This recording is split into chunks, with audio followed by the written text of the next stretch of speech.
Ay, magandang araw po sa inyong lahat. Munting kaalaman nga pala. Nako, ito po. No, parang tila yatang blackout media po yung burol ni Cabral, no? Ayon po sa investigasyon ng toxicology ba tawag doon ng mga doktor, no? Na may nakita po sa loob ng tiyan yata ni Cabral, no? Hindi natin alam kung material to o isang gamot na hindi natin alam eh. Sabi niya ng iba na may nabasa ko parang gamot ba na nag-uutos sa kanya? Wala naman sigurong gano'n, no? Pero dito po, sinuri na maigi ang bangkay ni Cabral, no? Nas di umano, bangkay daw, no? Kaya nga nagtataka ang marami, no? Madali naman paniwalaan yung sinasabi nila eh. Oo, madali naman natin paniwalaan eh. Okay, granted lahat ng nakikita natin sa social media, sige. Lahat na sinabi ni Remulla, okay, granted, naniniwala kami, tumalon yan, sige. Pero, bandang huli po, ipakita natin yung bangkay. Mula po nang namatay po si Cabral noong December 18 to 19, madaling araw na yan eh. Pangsyam na araw na po ngayon, bukas ay isang 10 araw na. No, wala pa rin po tayo nakikita o media man lang nagpupunta doon na i-update kung ano na nangyari. Hindi man lang wag lang silipin. Pumunta lang doon sa venue at sabihin, andito si Cabral nakaburol, kahit di na papasukin, kahit wag nang buksan yung kabaong o etc. ipakita. For privacy na nila yon, no? Nagtataka nga na karamihan eh, ba't walang pupuntang politiko doon? Wala na papabalita, wala man lang parang blackout media nangyayari. Hindi ko alam ha. Siguro hindi naman kasalanan ng mga media yan, no? Kasi yung mga media sinabihan siguro, piling tao lang pupunta diyan kay Cabral, no? Pero hangga't sabi ko nga, hangga't di nakikita ang ebidensya, hindi makukontento ang tao na talagang si Cabral yun. Di ba? Hindi natin alam, di ba? Parang, eto to. Executive session na naman ang burol niya. Lahat na lang executive session. Di ba? Oh, pero bago tayo dumako dyan sa mga nakita sa bitukan ni Cabral, eto muna tayo kay Lebiste po. Ayon po kay Lebiste po, para hindi na questionin ang authenticity ng files ko, yung binigay ni Cabral niya, no, pagkawala nga sa kanya, lalabas na niya, bakit hindi na lang isa publiko ng DPWs ang kopya nila in the interest of transparency? Di ba nananawagan tayo ng transparency? Pinakikinggan nyo naman iba't ibang relihiyon na nag-rally pa ang INC na tungkol sa transparency. Bakit di natin pagbigyan na transparency tayo? Bakit yung sinabi ni Libis Cabral Pais, sinabi nyo hindi totoo yan? Sapat ba na sabihin natin na hindi totoo yan? Halimbawa, may nakita tayong magnanakaw. Tapos sapat mo ba para ba sabihin mo hindi totoo nakita niya magnanakaw? Sapat ba 'yon? Ha? Ang alam ko sapat bago ka humindi at umuo sa sitwasyong ito, lalo na ang nanakawan taong bayan, magsisigurado ko muna o magkakanda ka ng investigation, tama mali. Iimbestiga mo sa sinasabi ng Pais na Cabral Pais nito ni Libiste. Hindi mo agad-agad mo sasabihin, hindi totoo yan, sinungaling yan si Libiste. Bayaran niya, DDS siya. Ganun ba ang labanan ngayon? Ganun ba? Di ba? O ngayon, eto, patutunayan authenticity. Dapat ang hindi trabaho ni Libiste ito. Kaya niya ginagawa to, hindi kailangan ng bayad. Kaya niya ginagawa to, pinagmamalasakitan niya kasi lahat ngayon tahimik. Yung mga pinklawan siguro nagmamasid hanggang ngayon. Di ba? Iba inaatupag ng mga pinklawan eh, si Sara. Di ba? Ito, sino ba? Asan yung matanda doon sa Blue Ribbon ng chairman? Bakit walang imik? Bakit tahimik? Nakakabingi lahat ng katahimikan nyo. Malibang kay Senator Dante Marcoleta at kay Libiste. Tama, mali. Sila lang ang naghahayag nito eh. Di ba? Wala naghahayag. Ano to, lokohan? Hindi ka. Review nyo. O sige, wala na tayong pakialam kung kanino man, Duterte man o Pinklawan o ano man. Etong tanong ko, sagutin nyo. Sino naghahayag ngayon ang iimbestiga? Wala na ICI. Wala na lahat. Mauutusan mo ba natin yung mga yan, yung mga district engineer na yan, na ipapakulong, nakakasuhan sila Diskaya, makakakilos ba yan na walang utos sa taas? Alin taas na tinutukoy? Mas nakakataas sa kanila. O, kayo na sumagot doon kung ano yung mga yon. Di ho ba? Ngayon, ito nagmamalasakit si Libiste, hindi paniniwalaan. Hindi natin pwedeng sabihin paniwalaan o hindi maniniwala. Imbestigahan yung sinasabi niya. O ngayon, sabi niya, para transparency, nahamon niya, bakit hindi niyo mailabas? Kay Libiste niya, ba't di natin mailabas yung ano ni Libiste? O, ito pa post niya. Sabi niya, ito, sa post niya sa social media niya kung saan, binigyan ko ng ilang araw ang DPWH, hindi ka lang i-highlights ko, binigyan ko ng ilang araw ang DPWH para i-authenticate ang mga dokumentong ini-upload ko sa Facebook bilang test kung nagsisinungaling ba sila o may tinatago na o aaminin ng katotohanan at para makita natin kung ayaw nila talaga isa publiko mga ito. Eto, wala na kawala to Sasabihin nyo, sinungaling ka, Lebiste. Stay put lang sila. Yung kabilang panig, nananahimik, nagmamasid. Yung loyalista, puro bash na ng bash. Kung ayaw kung talagang patunayan nyo sinungaling si Lebiste, magkanda kayo ng investigation sabay. Patunayan yung sinungaling to. Hindi verbal. Di ba? Ayan, naghahamon na yung tao. Ba't ayaw niya pagbigyan? Si Saldi ko nakaraan naghahamon din. Imbestigahan nyo. Ayaw nyo. Di ba? Ito naghahamon na rin. Ayaw nyo pa rin. Yung mga DDS naghahamon na. Go ahead. Imbestigahan nyo mga Duterte. Nakaupo na kayo Blue ribbon sa inyo na Ba't ayaw nyo pa rin? Ngak-ngak ka na lang sa social media. Mga Duterte 51 billion. Ay di imbestigahan mo si Terelilig. Imbestigahan mo. Pring-pring na kayo. Ba't ayaw nyo? Go ahead. Ayaw pa rin. Ano yan, publicity lang? Mga 51 billion sila, 51 billion. Anim na buwan nyo na sinasabi, 3 buwan. Imbestigahan nyo. Huwag yung sasabihin nyo parang ganito doon sa kanto may nakita ko magnanakaw. Paulit-ulit mo sinasabi yon, sa kanto may magnanakaw. Sa kanto may magnanakaw. Puro kasalita, hindi mo imbestigahan. Patunayan mo may magnanakaw doon. Diba? Hindi yung piniloloko mo yung tao, pinaniniwala mo yung magnanakaw doon. Imbestigahan mo. Ito hinahamon kay ni Lebiste, Narito ang October 1 email ko kay Sec Beans.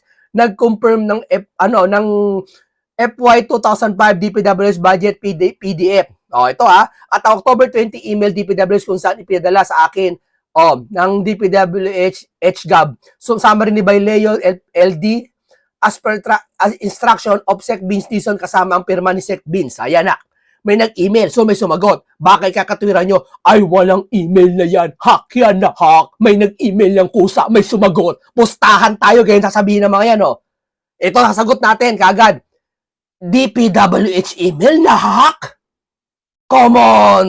Diba? Di totoo lang. Baka sumagot sila Ay, hindi kami sumagot dyan. Hack yan. Ay, yung empleyado namin makulit. Pinaglaruan ng empleyado namin. Tignan mo. Para kayong ginagawang pinanganak kaganina lang. Diba? Obvious na. Ayan, akin lahat yung palaginip ko lang kinento ko sa inyo. Opinion ko lahat yan. Chorya ko lahat yan. Dumako na tayo dito kay Cabral. Dito po kay Cabral po, painggan po natin ito muna news na to. No? Painggan po natin tong news na to. Jiggy, tanging mga aprobadong tao nga lang yung pinahintulutan na makapasok doon sa lamay ni dating Undersecretary Catalina Cabral. Tanging mga aprobadong tao lang ang pinayagan doon sa lamay ni Cabral. Naging mahigpit nga yung seguridad. Bakit naging mahigpit? Walang paliwanag ang otoridad. Usually, pag may namatay, kahit singer lang pinupuntahan. Si Akop, nakapublic yung burol. Okay pa yun. Pinupuntahan ng mga politiko yun. Bakit nga si Cabral hindi? Ba't parang wala? Ba't parang blackout media? Ito lang Ito, lalong-lalo na dito pa lang sa gate, ay hinaharang na yung mga tao at tinitignan muna yung sala ng kanilang listahan. Meron kasing aprobadong listahan na makapapasok lang ngayong araw. At doon sa nakita natin, halos 100 lang yung ibinigay na pangalan nga noong pamilya. Linggo ng madaling araw ay mula Baguio na ibaba na dito sa may Quezon City itong mga labi ni Cabral. At simula... sige, naniniwala kami. Alam mo ito 100% naniniwala kami si Cabral yan. Pero, for satisfaction sa iba, masatisfy yung iba na yung mga hindi pa rin makapaniwala. Iba kasi yung hindi naniniwala sa hindi makapaniwala. Tatandaan nyo yan. Ako, hindi ako makapaniwala na hindi mapakita yung kabaong. Imposible. Ngayon na nangyari to. Ano to, si Michael Jackson? Di ba? Ipakita. Walang problema. Masin lang sa camera, hindi idungaw Huwag na yun Kasi for private na pamilya yun Tataka lang ako. Hindi, sa bagay, igagalang natin ang pamilya nila. Igalang natin na huwag ipakita. Pero, asahan nyo siyempre, mananatili siyempre sa amin ang yung misteryo. Doon ay naging mahigpit na yung seguridad at wala ni isa sa mga kaanak yung nagbibigay pa ng pahayag. Jiggy. At Rainiel, may update na ba sa investigasyon kaugnay ng pagkamatay ni Cabral?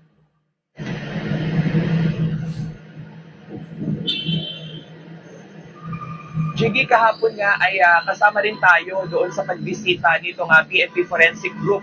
Doon naman sa Tuba Benguet, no, binalikan yung bangin kung saan nakitang patay nga itong si Cabral. Nagsagawa ng reenactment para mabusisi nga yung ilan doon sa mga hawak na ebidensya at titignan din kung nagtutugma, naghahagilap din doon sa mga markings, no, doon sa mga inupuan niya. Yung PNP ay patuloy pa rin daw sa pag-iimbestiga nga dito. Una nang sinabi ni DILG Secretary John Vic Remulla na malaki yung chance na suicide yung ikinamatay nitong si Cabral. Yung PNP naman sinabi na walang foul play. Pakinggan natin yung pahayag ng PNP. The pieces of evidence that were gathered shows that there is a suicide. Pero hindi pa natin masabi. Ano ba talaga? Suicide o hindi pa? The investigators makumpleto yung Ano ba talaga po? investigation, no? Comparing every pieces of evidence, every Okay, maiwan, ano yan? statement, and every footages, whether Okay, maiwanan natin yan. Alam nyo kasi, nagtataka lang talaga ang taong bayan. O sige, igalang natin ang libing ni Cabral. Burol. Huwag natin pasinin nyo kung ayaw nila pabuksan yung kabango. Okay, granted. Granted na yon. Pero syempre, may mga nagsasabi po, hindi mawala-wala. Kasi hindi mawala yung haka-haka nila eh. Ako, sige, confirm na naniniwala na ako si Cabral yan. Sige na, oo na. Doon na tayo pumunta. Pero hanggat yung iba, hanggat di nakikita yung, kasi ang tao kasi, iba yung nakita, iba yung narinig. Tatandaan nyo yan. Kahit yung mismong tao na nga na nakausap mo sa telepono ako to, gusto niya kumpirmasyon, pumunta ka rito appearance. Iba yun eh. Di ba? Nakadaungang palad mo, nakita mo. Kaya nga testigo saksi, sabi niya, ika nga. Kami mga saksi kay Kristo, sabi niya sa Biblia. Di ba? Hindi pwedeng kwento lang. Di ba? Hindi ka pwedeng maging saksi kung hindi mo nakita si Kristo. Di ba? Saksi kami at naisulat yon. Pero kahit paano, kahit hindi mo nakita si Kristo ngayon, nag-iwan naman ng mensahe si Kristo, mapalad ang hindi nakakita, parang gano'n, di ba? Kaya ito, gusto namin makita. Pero ang dami sasabi tuloy, lumalabas yung mga isyo, baka daw vendor ng mais to, baka daw to binayaran sa mga squatter area, binayaran ng 50,000, pumayag, maupo ka dyan para may makita sa dashcam, pwedeng gano'n. Diba sabi ko nga sa hotel, parang sumasalungat sa hotel yung oras. Biruin mo, may taxi driver nag-comment taxi driver tatlong taxi driver na nagko-comment sa akin, iba-iba, di magkakilala. Sir, taxi driver ako sa Baguio. Mula Campor po, sa pinangyarihan hanggang po sa Ayon Hotel. Sa oras na yan, sa mga araw na yan, boss, 45 minutes po ang biyahe. Sabi ko, mga 15 minutes kayang kunin, hindi po paya po 15 minutes kahit mabilis po ang sakyan. Automatic po, mga pinakamabilis na po, mga 29, 28 minutes po. Mabilisan na yon, pero medyo delikado na. Umalis si Cabral, mga alas 3. Tapos nadudun na siya ng mga 3:15, mga 3:18. Walang 20 minuto, nadudun na. Ayun ang hinala ng iba Hindi natin sasabing, eto na yung final Eto, chorya lang naman to. Nagtatanong lang naman tayo. Nagtataka ika nga, sabi. Panoorin natin to. Ano ha? Yan. Yun hong report din ng PNP, sa part naman ng PNP, Yes. na meron daw tinitake palang gamot. Pero teka lang, curious lang ako, naipaliwanag ba bakit umakyat sa Baguio sila Hindi, Yusek? yung nga sabi mag-ano lang daw, mag-unwind. Yan ang sabi nung mister. Okay. At yan din yung sabi ng driver. Oo. Siguro sa dami ng pressure. Doon sila sa Ayon Hotel. Yun Ba Ayon yun? Ayon Hotel? Oo, yun ang tuluyan. Ayun. Pero ang pag-unwind niya dun sa bangin din. Diba? Diyan niya gusto mag-ano. Oo nga, doon siya nagmuni-muni. Yun bang yung tuba lugar na yun, doon daw pala ata yung ano yun, no, yung nilatag ng mga rock rating ng ano yun, no? Malapit doon. Malapit daw. Dito nga hindi malaman kung nagsusurvey ba si Cabral. Kasi di ba sabi niya, kung si Cabral po yung nakaupo dyan, may pyrophytes yung tao eh. Pero may mga paliwanag naman yung eksperto ha. Ang isang phobia daw po nawawala if pag nakainom ka ng gamot, naliles, hindi siya nawawala. Naliles, no? At may problema ka. Yun ang sinasabi ko nakaraan sa inyo, tugma yung sinasabi ko sa mga expert din na ang isang phobia nawawala kung may palaking problema ka. Halimbawa, ganito, bigyan ko kayo ng example. Halimbawa, may phobia ka sa tubig na lumangoy. Di ba? Ngayon, yung anak mo nakita mo nalulunod. Wala ka nang pakialam. Sisisid ka doon kahit di ka marunong, kahit may takot ka. Yun ang sinasabi ko sa iyo. Kaya mong lagpasan yung phobia mo alang-alang doon sa isang takot mo. Gets mo? Pwedeng si Cabral natatakot niya at pumunta dyan, nag-unwind dyan. Tapos sabi niya, baka may tumulak daw. Di ba?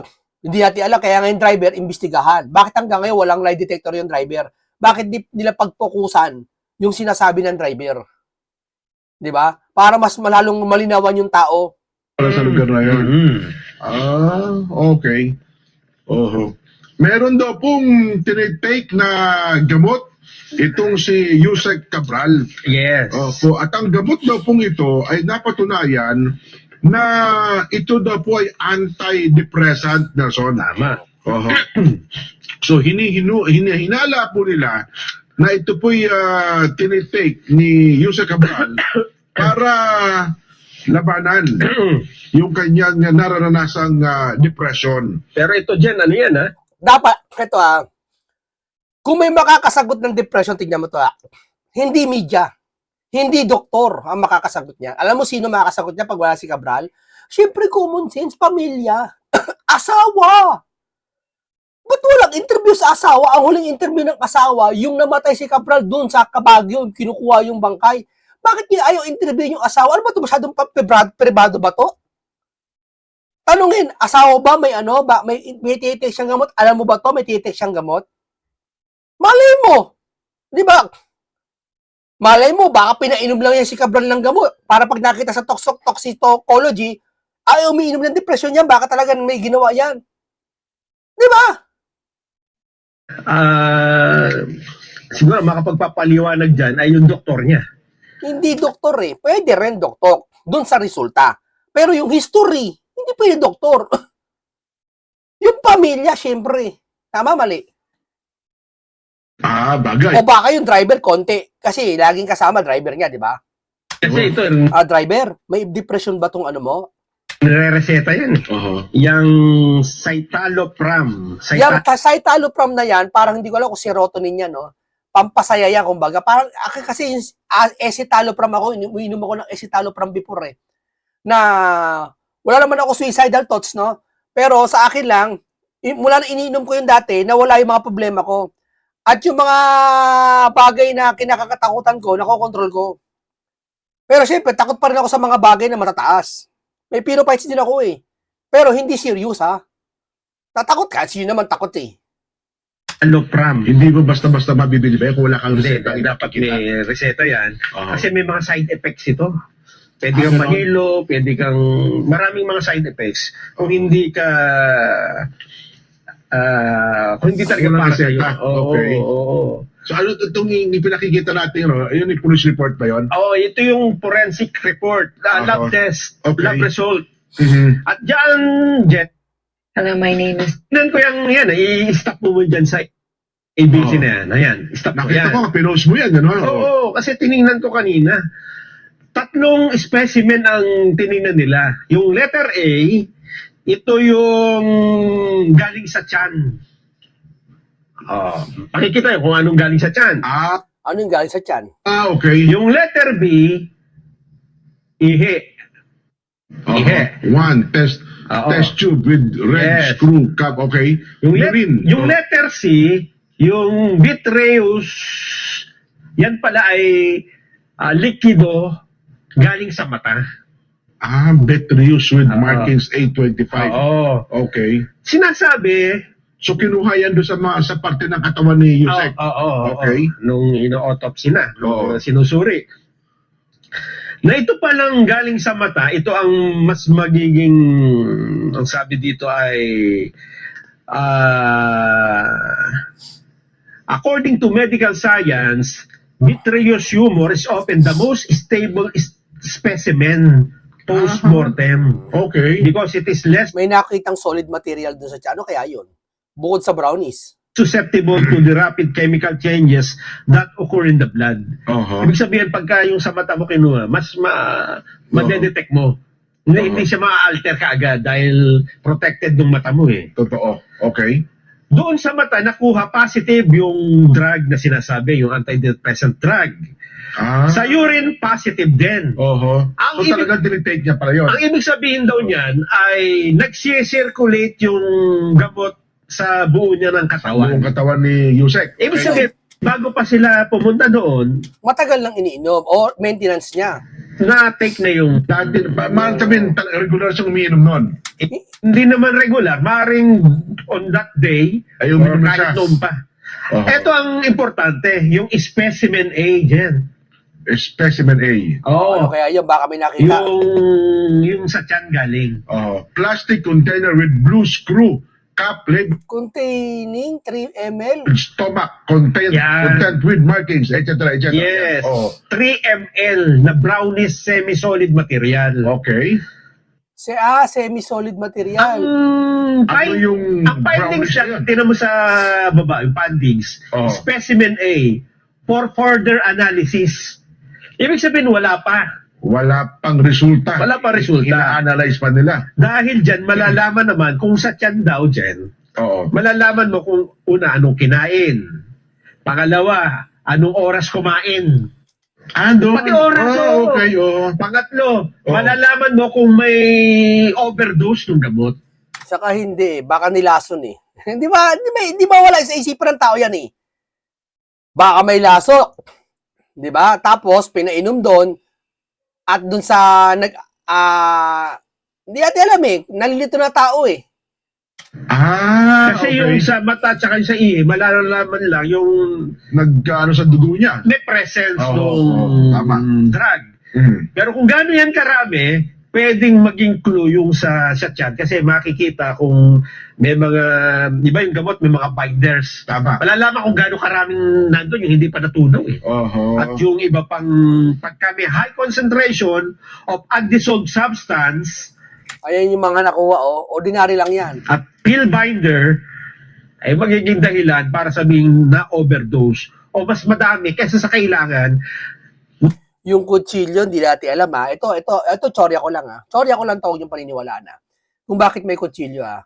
Maaari kung bakit may kutsilyo, number 1, self-defense. Number 2, hindi naman para panghiwa ng mangga, no? Hindi naman siguro ganyan, no? Number 2, maaaring walang tiwala doon sa driver. Maaaring alam nyo na, mag-init, halimbawa, ba? Mamaya, bembang, hindi totoo lang. At least may self-defense si Cabral. Yun ang nahuhulaan ko, natsatsambang ko, nakutsitsoryahan ko, Kaya dapat imbitahan talaga tong driver na to, eh. I-lie detector test na. Tanungin. O hanggang ngayon, wala yung taong bayan, eh. Nagwawala taong bayan sa social media, walang hearing, wala nangyayari investigasyon, eh. Walang hiharap dapat di ba normal, iharap sa hearing lahat yan? Kasama yung Cabral pa, kasama si Libisti, wala eh. Display ang Blue Ribbon. Display. Kung naniniwala ba kayo, ilagay nyo sa baba, naniniwala ba kayo na display lang ang Blue Ribbon? At ipaliwanag nyo kung bakit at hindi. At may accomplish ba ang Blue Ribbon? Pinangungunahan ni Boy Tago? Ilagay nyo nga sa baba para magkaroon ako ng idea kung talagang sila ay may ginagawa sa Pilipinas. Pinapasahod natin sila eh. Blue Ribbon pa siya, inagaw nila kay Marcoleta. Ngayon, wala silang gagawin. Ilagay nyo nga sa baba kung naniniwala kayo, display ang Blue Ribbon. Siyempre, huwag nyo nakalimutan mag-subscribe at mag-like sa ating para lagi kayo updated sa ating mga ganitong kakaiba. Mga behind the scene na mga tsorya din naman to, no? Tuloy natin. Ang magiging dahilan para mahilo nga yung tao Oho. at maaksidente at kung ano-ano pa.